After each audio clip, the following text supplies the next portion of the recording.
You're listening to Smart Bites, where big learning comes in small, digestible bites.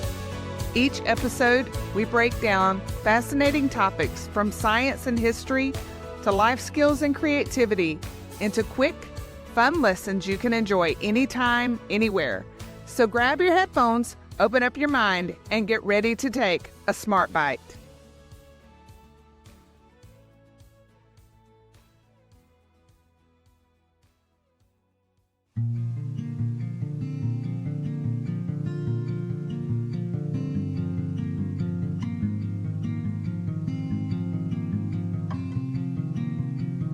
Let me ask y'all something strange right out of the gate.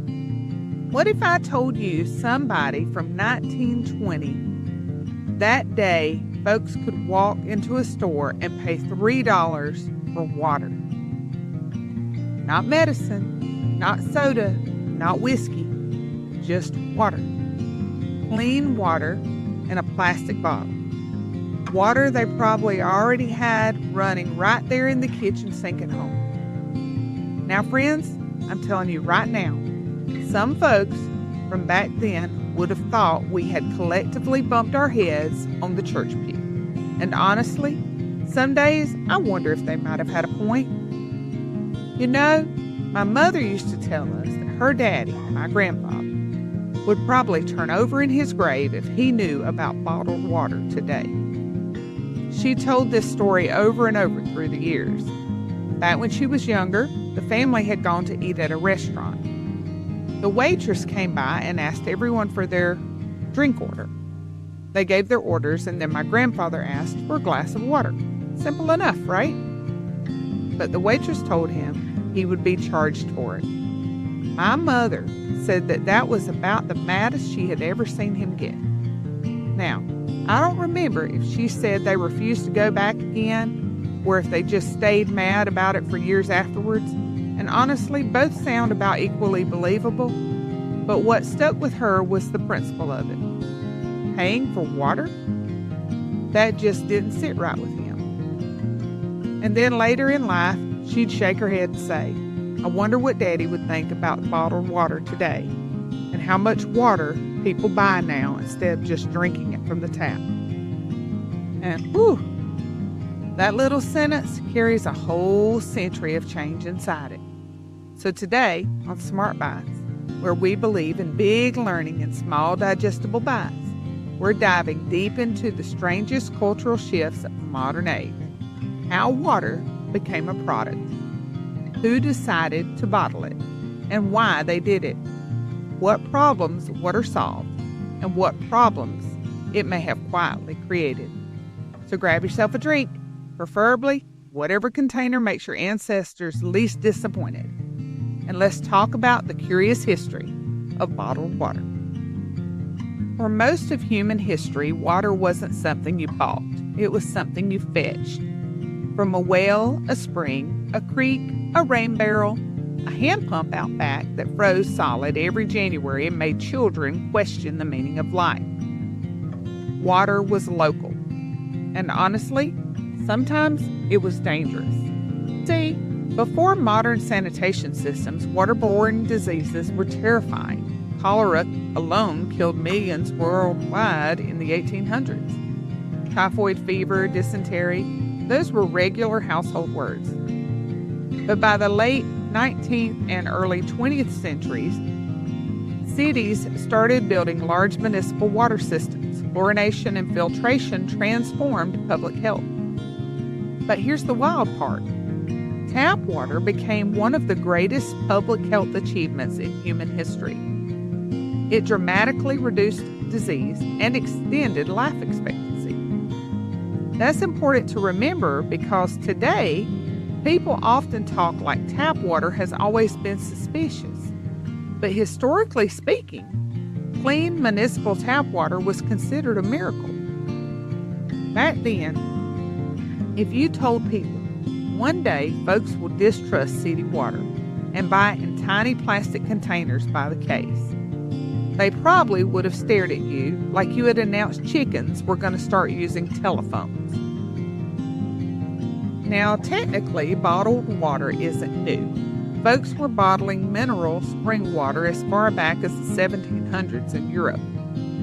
Natural springs were believed to have healing powers, and honestly, some of those places became the original wellness influencers. You had wealthy travelers visiting mineral spas in places like Spa and Vichy to take the waters. People believed mineral-rich water could cure digestive problems, skin conditions, fatigue, and probably bad attitudes too. In the United States, one of the earliest bottled water companies was Poland Spring, founded in the 1840s in Maine. Another major early player was Pierre, which marketed sparkling mineral water as sophisticated and healthy. But here's the thing. Early bottled water wasn't aimed at everyone. It was considered municipal, luxurious, and occasional. Nobody was stacking 48 packs of spring water in the garage next to the Christmas decorations and half the treadmill. That came much later. Now, this is where the story starts to change. And friends, this is where marketing enters the chat. The real explosion of bottled water happened because of one invention: plastic bottles. Specifically, PET plastic. Lightweight, cheap, portable, and nearly unbreakable. Before plastic, glass bottles were heavy and expensive to transport. Plastic changed everything. And in the 1970s and 1980s, companies realized something powerful. If they could convince people bottled water was cleaner, healthier, safer, cooler, or more sophisticated than tap water, they could sell one of the cheapest substances on earth at an enormous profit margin.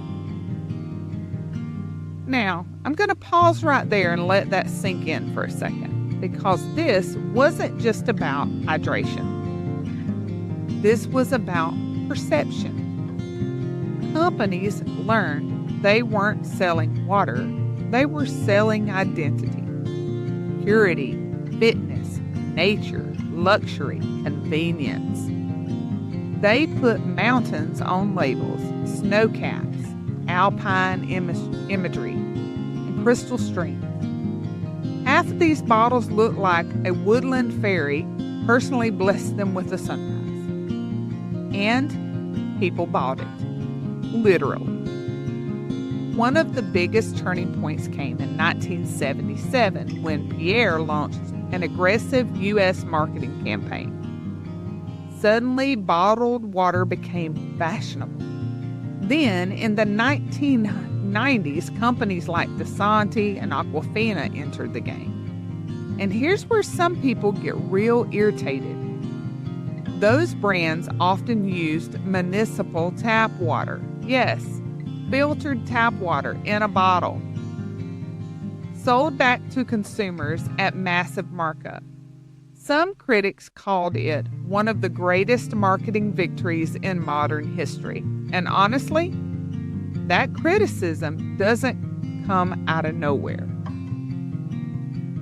Now, this is my favorite part to think about because cultural shifts are easiest to see when you compare generations. A person from 1925 would probably see bottled water as wasteful, unnecessary, and downright odd. Water was expected to be public, accessible, and basic. And paying daily money for packaged water, that would have sounded almost offensive to a working-class family who had fought for reliable municipal systems. Forward 50 years. By the 1970s, bottled water still wasn't a daily household staple for most Americans. Soda? Sure. Tea? Absolutely. Coffee? Lordy, yes. But water came from the sink, water fountains, or a garden hose, and we can talk about that for a second.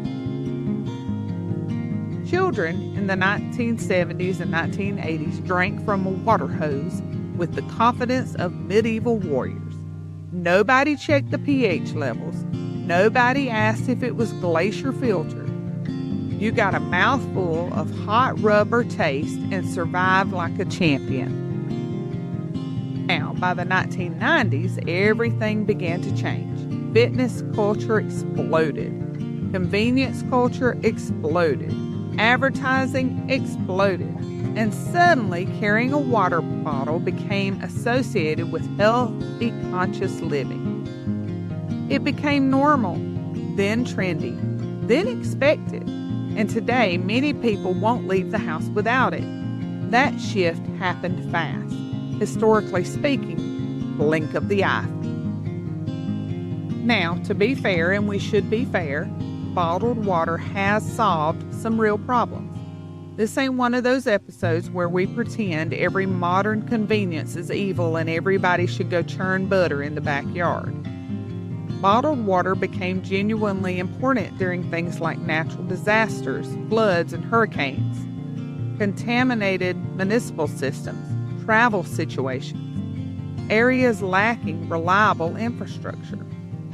When clean water isn't available, bottled water saves lives. No question. It's also useful for emergency preparedness. And in some places, distrust of tap water isn't irrational. Communities affected by contamination crises, like the water crisis in Flint, had very real reasons to seek alternatives, and that matters. This conversation gets complicated when public trust breaks down. And honestly, one quiet tragedy in all of this is that instead of investing more deeply into public water systems, society often shifted responsibility to individuals, meaning you solve it, you buy the safer option. That's a very modern way of handling problems, isn't it? Now, here comes the hard part. Plastic bottles created an environmental mountain that we still haven't figured out how to climb. Globally, millions of plastic bottles are purchased every minute, and many of those are never recycled. Some end up in landfills, others in rivers, others in oceans, and over time, plastics break down into tiny microplastics, which are those tiny fragments that now can be found in our oceans, our fish, our soil, rainwater, human blood, and even human placentas. Now, if that sentence doesn't make you sit quietly for a second, I don't know what will. And here's the uncomfortable truth. For something designed to be used for maybe 15 minutes, plastic bottles can persist for centuries. That's a heavy trade-off, especially for something humanity once considered nearly free and universally shared.